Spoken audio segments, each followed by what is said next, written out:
कुछ ऐसे तारीखें निकलकर सामने आ रही हैं अगस्त 2025 में, जो वृश्चिक राशि के लिए एक महत्वपूर्ण तारीख साबित होने जा रहा है। इसके अलावा कुछ तारीखें ऐसी भी रहेंगी जिन तारीखों में हमको सावधान रहने की आवश्यकता होगी। क्या उपाय करना होगा, इस बातों को हम इस वीडियो के माध्यम से जान पाएंगे। इससे पहले जानते हैं कि कैसा होगा अगस्त 2025 आपके लिए, जहां पर धन की स्थिति, कैरियर, नौकरी, व्यापार और लाभ के दृष्टिकोण से क्या कुछ इस महीने निकल कर आ रहा है, इस बात को हम पहले जान लेते हैं।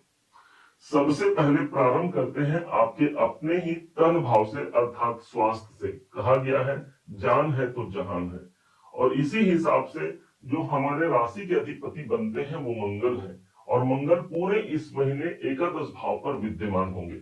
हालांकि अपने शत्रु की राशि पर है, परंतु 11वें भाव पर होना हम अपने स्वास्थ्य का लाभ ले पाते हैं। बस हमको अपने दैनिक दिनचर्या को मेंटेन रखने की इस महीने आवश्यकता भी रहेगी। अब आइए धन को समझते हैं कि आर्थिक दृष्टिकोण से कैसा है। धन भाव के स्वामी बनते हैं देवगुरु बृहस्पति, और पूरे इस महीने कहा जाए तो देवगुरु बृहस्पति हमको मिलेंगे अष्टम भाव पर, और यहां से इनकी जो 7वीं दृष्टि आ रही है वो स्वयं धन के ही भाव पर आएगी, अर्थात आर्थिक पक्ष हमारा मजबूत रहने वाला है।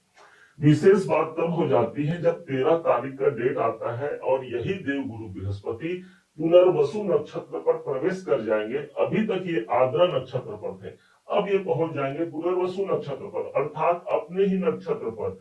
दोनों ही दृष्टिकोण से इनकी दृष्टियां जो पड़ रही है वो धन भाव पर पड़ रही है।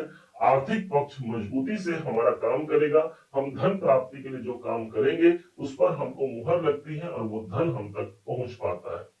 क्योंकि यही भाव आपके फैमिली का है, आपके कुटुंब का है, गुरु की दृष्टि पड़ रही है, और ऊपर से अभी नक्षत्र के माध्यम से भी पारिवारिक वातावरण भी सुख सौभाग्य से परिपूर्ण रहेगा। कोई मांगलिक कार्य का अवसर भी बन सकता है परिवार में। चतुर्थ भाव के स्वामी बनते हैं शनिदेव, और ये आपके प्रॉपर्टी का स्थान है। स्वामी शनिदेव है। शनिदेव इस समय पर वक्री अवस्था पर ठीक एक घर आगे चल रहे हैं, और वक्री होने के कारण इनका प्रभाव एक घर पीछे भी चलेगा, अर्थात अपने स्वयं के घर पर चलेगा। कोई प्रॉपर्टी से जुड़ा हुआ यदि कोई काम हमारा पेंडिंग रह गया है तो वो ज्यादा मजबूती से इस महीने पूरे होने की संभावना बन जाती है। 5वां घर, जो विद्यार्थी शिक्षा में है, शिक्षा प्राप्ति के लिए शनि जैसा ग्रह हमको मिला हुआ है, मतलब हमको मेहनत करने की आवश्यकता शिक्षा भाव पर रहेगी। परंतु एक सिद्धांत को याद रखिएगा, शनि कभी भी अपने घर का हानि नहीं करते। इस हिसाब से पंचम भाव पर शनिदेव हमारे डिसीजन का परिणाम हमको बेहतर रूप से हमको प्रदान कर पाते हैं।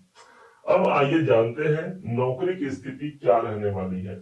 नौकरी भाव के स्वामी बनते हैं मंगल देव। छठा घर, ये जहां पर 1 नंबर की राशि लिखी है यही आपका नौकरी का घर है। नौकरी भाव के स्वामी मंगल देव इस समय पर बैठे हैं लाभ के घर पर, और ऊपर से मंगल की जो 8वीं दृष्टि है वो स्वयं अपने ही 6ठे भाव पर पड़ रही है। इसलिए सबसे ज्यादा महत्वपूर्ण हो जाता है ये महीना। पूरे महीने मंगल रहने वाले हैं कि हमारे नौकरी को लेकर के कोई लाभ का अवसर हमको मिल सकता है, कोई कामनाएं हमारी पूरी हो सकती है, हमने कोई प्रयास किया है उस प्रयासों का प्रतिफल हम तक पहुंच सकता है। अब आइए जानते हैं व्यापार वर्गों के लिए कैसा होगा ये अगस्त का महीना। सप्तमेश जो बनते हैं वो शुक्र है, और शुक्र अपने से एक घर आगे विराजमान है। हालांकि अष्टम भाव पर ये शुक्र विद्यमान है। विशेष बात तब हो जाती है जब 20 तारीख का डेट आता है और यही शुक्र अष्टम भाव को छोड़ करके भाग्य भाव पर प्रवेश कर जाएंगे। इसलिए 20 तारीख के बाद हमारे व्यापारिक क्षेत्र पर भी हमको अच्छी प्रगति देखने को मिलेगी। भाग्य हमारा साथ देता है। जो कई लोगों से हमको सपोर्ट मिल सकता है। कहीं बाहर की यात्राएं यदि करनी पड़े हमारे व्यवसाय को लेकर के तो आप कर सकते हैं, उससे अंततः हमको लाभ मिलेगा ही, क्योंकि नवम भाव पर शुक्राचार्य की मौजूदगी रहेगी। क्योंकि सप्तम भाव आपके दाम्पत्य जीवन का है, इसलिए भी 20 तारीख तक दाम्पत्य जीवन को हमको सहेज कर रखना होगा। 20 तारीख के बाद दाम्पत्य जीवन में भी मधुरता कायम होगा, एक दूसरे को समझेंगे जानेंगे, और पति या पत्नी के लिए कोई अधूरा काम रह गया है वो कार्य पूरे होने की संभावना मजबूत हो जाती है। अब आइए जानते हैं कैरियर। कैरियर भाव पर केतु देव विद्यमान है। विशेष बात तब हो जाती है कि सूर्य देव अपने अपने एक घर आगे प्रवेश कर जाएंगे 16 तारीख को।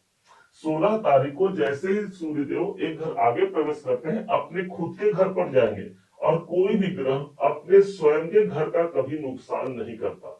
इसलिए कैरियर के परिप्रेक्ष्य से देखा जाए तो हमारा ये 16 तारीख के बाद का जो समय है वो ज्यादा महत्वपूर्ण रहेगा कि कर्म हमारा साथ देता है, नेम फेम की प्राप्ति हमको सूर्य ही प्रदान करता है। अच्छे राजनीतिक संबंधों की युक्ति हो सकती है। यदि आप राजनीति में हैं तो यहाँ पर सूर्य आपका सपोर्ट करता है 16 अगस्त से लेकर के 16 सितंबर तक। लाभ की स्थिति पर ऑलरेडी मंगल विद्यमान है, कोई कामनाओं की पूर्ति भी इस महीने निकलकर सामने आएगी। अब आइए जानते हैं कौन सी वो तारीखें होंगी जिन तारीखों में आपको महत्वपूर्ण सूचनाएं मिल सकती है या फिर महत्वपूर्ण कार्य होने की संभावना मजबूत रहेगी। वृश्चिक आपके लिए है 3 अगस्त, 4, 5, 7, 8, 9, 25, 26 और 31 तारीख हमारे लिए अनुकूल शुभ रहेंगे, जबकि 1, 2, 11, 18, 19, 20 और 29 तारीख को हमको सावधान रहने की आवश्यकता भी रहेगी। यदि इन तारीखों में भी कोई आवश्यक कार्य करना पड़ भी जाए तो गुरुवर का आशीर्वाद लेकर के इष्ट देव का सुमिरन करके आप अपने कार्य की शुरुआत कर सकते हैं। इस महीने क्या ऐसा उपाय किया जाए, ध्यान दीजिएगा। मंगल इस महीने लाभ भाव पर प्रतिष्ठित है, इसलिए उस लाभ की पुष्टि के लिए मंगलवार के दिन गाय को गुड़ और रोटी जरूर खिलाइएगा। आपसे बन पड़े तो पूरे इस महीने खिला सकते हैं, इसका लाभ ही हमको मिलना है और इससे हमको गौ माता की कृपा मिल ही जाती है। साथ ही साथ हम मंगल को यहाँ पर स्ट्रॉन्ग करके अपने कार्य की अनुरूपता के अनुरूप हम सफलता को भी प्राप्त कर पाते हैं। उम्मीद है आप सबने इसे समझा, आप सबने इसे जाना है।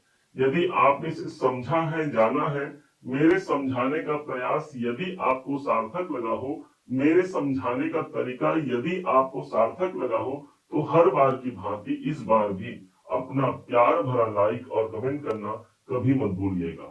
और हाँ, यदि अभी तक आपने चैनल को सब्सक्राइब नहीं किया है, सब्सक्राइब जरूर कीजिएगा। पुनः एक बार फिर आप सभी का दिवस बहुत मंगलमय हो, इन्हीं शुभकामनाओं के साथ। जय श्री राम।